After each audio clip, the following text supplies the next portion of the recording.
Capítulo 9 do livro de Lucas fala assim: E convocando seus discípulos, deu-lhes virtude e poder sobre todos os demônios para curarem enfermidades. E os enviou a pregar o reino de Deus e a curar os enfermos. E disse-lhes: Nada leveis convosco para o caminho, nem bordões, nem alforge, nem pão, nem dinheiro, nem tenhais duas túnicas.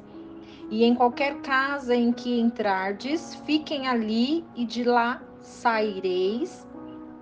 E se a qualquer cidade não vos receberem, saindo vós dali, sacudi o pó dos vossos pés em testemunho contra eles. E saindo eles, percorreram todas as aldeias, anunciando o evangelho e fazendo curas por toda parte. E o tetrarca Herodes ouvia tudo o que se passava e estava em dúvida, porque diziam alguns que João ressuscitara dos mortos, e outros que Elias tinha aparecido, e outros que um profeta dos antigos havia ressuscitado. E disse Herodes: A João mandei eu degolar. Quem é, pois, este de quem eu ouço dizer tais coisas? E procurava vê-lo. E regressando os apóstolos, contaram-lhe tudo o que tinham feito. Tomando-os consigo, retirou-se à parte a um lugar deserto de uma cidade chamada Betsaida. E sabendo-o a multidão, e seguiu, e ele os recebeu, e lhes falava do reino de Deus, e curava os que necessitavam de cura. E já o dia começava a declinar, então chegando-se a ele os 12, disseram-lhe: Despede a multidão para que, indo às aldeias e lugares em redor, se agasalhem e achem o que comer, porque aqui estamos em um lugar deserto. Mas ele lhes disse: Dai-lhes vós de comer. E eles disseram: Não temos mais que 5 pães e 2 peixes, a menos que nós vamos a comprar comida para toda esta multidão. Porquanto estavam ali quase 5.000 homens, então disse aos seus discípulos: Fazei-os assentar em grupos de 50 em 50. E assim o fizeram, fazendo-os assentar a todos. E tomando os 5 pães e os 2 peixes, e olhando para o céu, abençoou-os e partiu-os, e deu-os aos seus discípulos para que pusessem diante da multidão. E comeram todos e ficaram satisfeitos, recolheram do que lhes sobrou 12 cestos de pedaços. E aconteceu que, estando ele só, orando, estavam com ele os discípulos. E perguntou-lhes, dizendo: Quem diz a multidão que eu sou? E respondendo eles, disseram: João Batista, outros Elias, e outros que alguns dos antigos profetas ressuscitou. E disse-lhes: E vós, quem dizeis que eu sou? Então respondendo Pedro disse: O Cristo de Deus. Mas ele, admoestando-os, mandou que a ninguém referissem isso, dizendo: É necessário que o Filho do Homem padeça muitas coisas, e seja rejeitado dos anciãos, dos principais dos sacerdotes e dos escribas, e seja morto, e ressuscite ao terceiro dia. E dizia a todos: Se alguém quer vir após mim, negue-se a si mesmo. Tome a sua cruz cada dia e siga-me.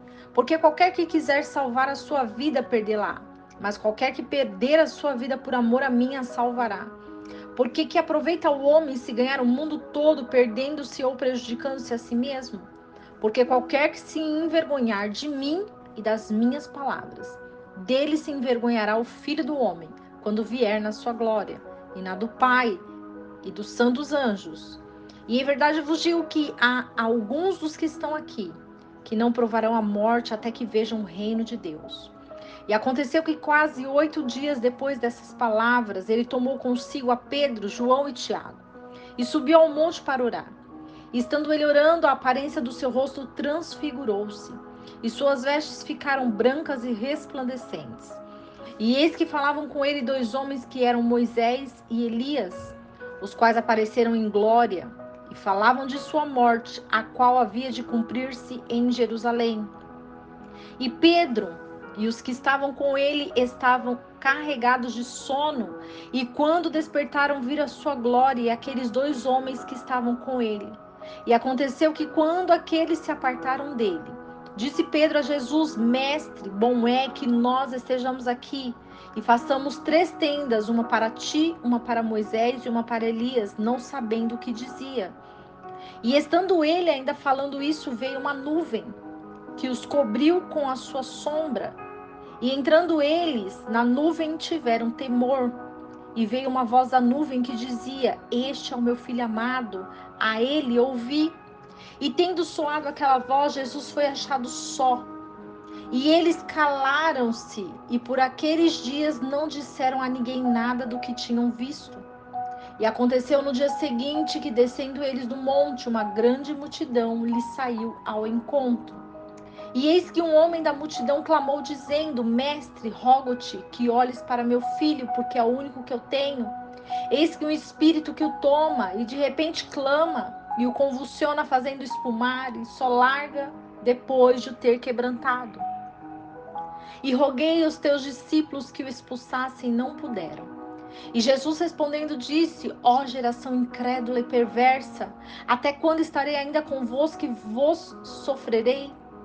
Traze-me aqui o teu filho. E quando vinha chegando o demônio, derrubou e o convulsionou.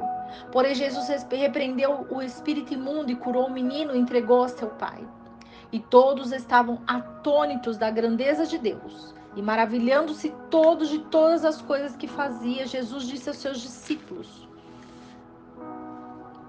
Ponde vós em seus ouvidos essas palavras, porque tem que conhecer que o Filho do Homem seja entregue nas mãos dos homens. Mas eles não entendiam essa palavra que lhes era encoberta, para que não a entendessem. E temiam interrogá-lo acerca dessa palavra. E suscitou-se entre eles uma discussão sobre qual deles seria o maior. Mas Jesus, vendo os pensamentos de seus corações, tomou o menino e, pondo-o junto a si, disse-lhes: Qualquer que receber este menino em meu nome, a mim me recebe. E qualquer que me receber a mim, recebe o que me enviou. Porque aquele que for menor entre todos vós, este mesmo é grande. E respondendo João disse: Mestre, vimos um que expulsava demônios em teu nome, e lhe o proibimos, porque não te segue conosco. E Jesus lhe disse: Não proibais, porque quem não é contra nós é por nós. E aconteceu que, completando-se o tempo para a sua assunção, ele manifestou o firme propósito de ir a Jerusalém. E enviou mensageiros adiante de si, os quais foram e entraram em uma cidade de samaritanos para lhe prepararem pousada. Mas não o receberam, porque o seu aspecto era como de quem ia a Jerusalém. E os seus discípulos Tiago e João, vendo isso, disseram: Senhor, queres que digamos que desça do fogo do céu e os consuma, como também fez Elias? Voltando-se, porém, ele os repreendeu, dizendo: Vós não sabeis de que espírito sois, porque o Filho do Homem não veio para destruir as almas dos homens, mas para salvá-las. E foram para outra aldeia. E aconteceu que, indo eles pelo caminho, um certo homem lhe disse: Senhor, seguir-te-ei para onde quer que fores. E disse-lhe Jesus: As raposas têm covis e as aves dos céus ninhos, mas o Filho do Homem não tem onde reclinar sua cabeça. E disse a outro: Segue-me. Mas ele respondeu: Senhor, deixa que primeiro eu vá enterrar meu pai. Mas Jesus lhe observou: Deixa os mortos a enterrar os seus mortos. Porém tu vai e anuncia o reino de Deus. Disse também a outro: Senhor, eu te seguirei, mas deixa-me despedir primeiro dos que estão em minha casa. E Jesus lhe disse: Ninguém que lança a mão do arado e olha para trás é apto para o reino de Deus. Essa palavra, capítulo 9 do livro de Lucas, vai falar para nós sobre o processo. O processo que nós enfrentamos é um processo espiritual. E esse processo espiritual, nos faz entender quais são as nossas prioridades. O que é prioridade hoje para nossas vidas? O que nós estamos colocando como prioridade?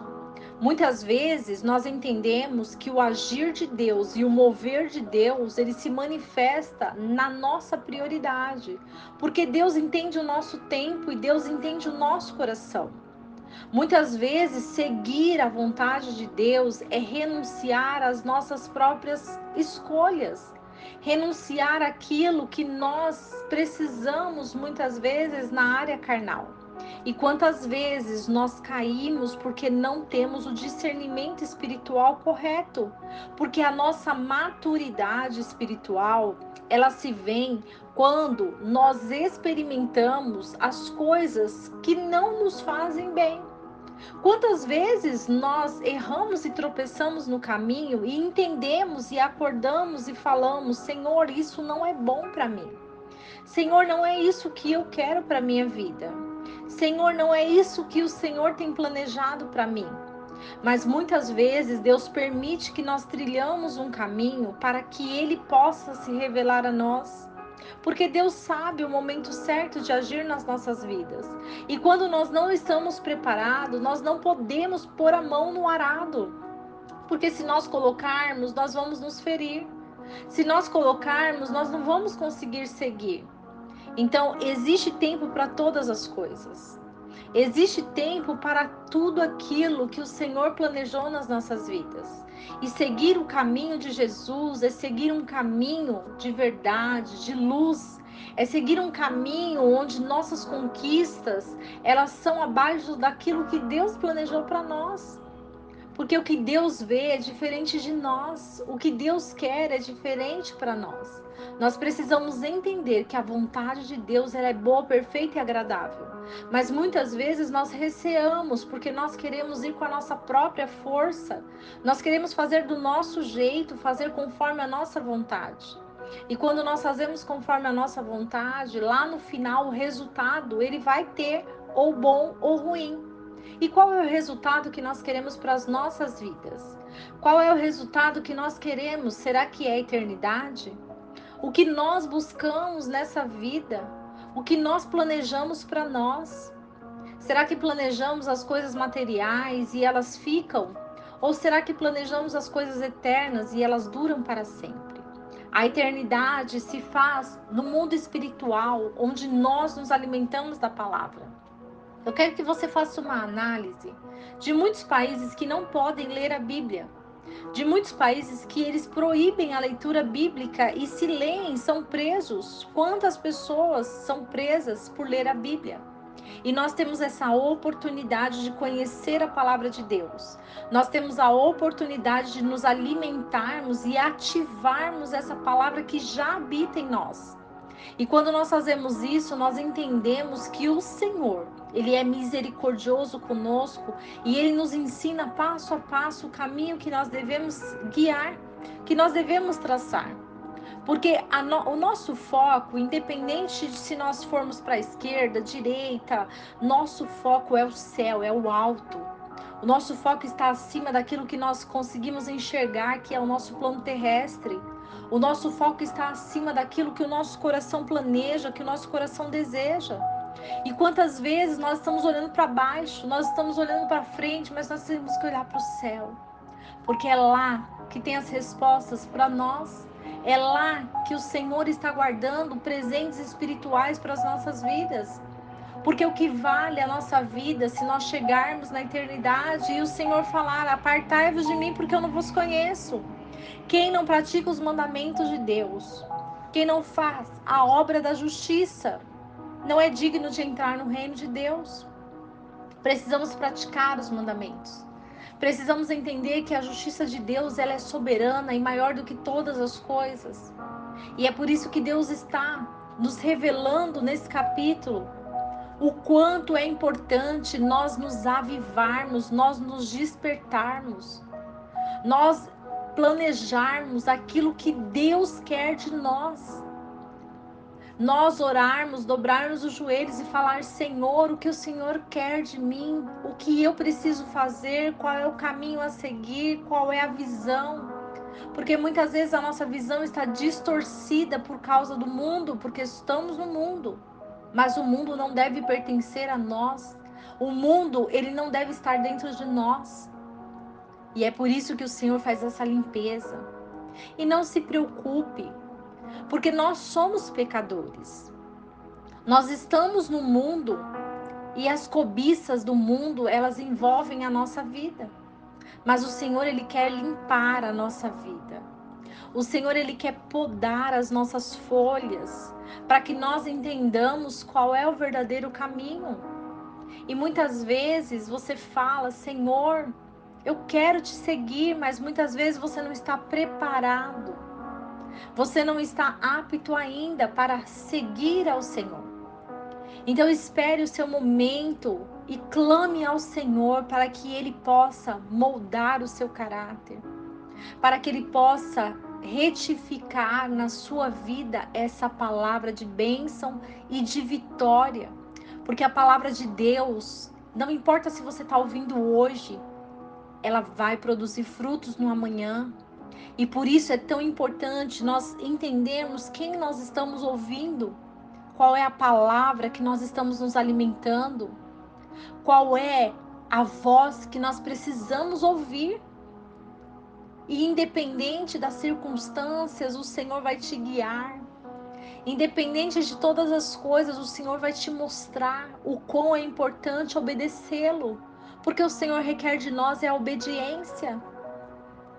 E Jesus explica aos discípulos que sem a obediência nós não podemos entrar no reino dos céus. Sem a obediência, nós não podemos viver o discipulado. O que é o discipulado? É o ide.